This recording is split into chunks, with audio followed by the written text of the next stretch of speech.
BBC News with Caroline Nicholls. Fierce winds and rains from Hurricane Melissa have begun to hit Jamaica hours before it makes landfall. The Category 5 hurricane, the strongest storm recorded in the region, has already left tens of thousands without power. There have been at least 3 deaths. The heaviest rains for decades have hit central Vietnam. More than a metre of rainfall was recorded in 24 hours in the central city of Hue, where residents used boats to move around flooded streets.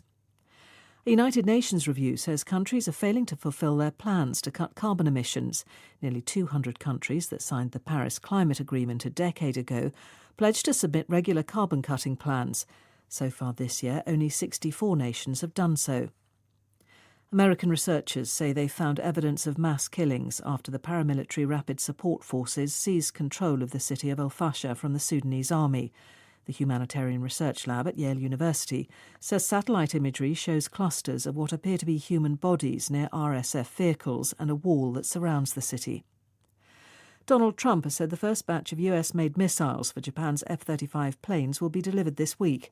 He made the announcement to troops aboard an American aircraft carrier near Tokyo after a meeting with Japan's new Prime Minister. The man accused of assassinating Japan's former Prime Minister, Shinzo Abe, has pleaded guilty. Tetsuya Yamagami used a homemade gun to shoot Mr. Abe in 2022.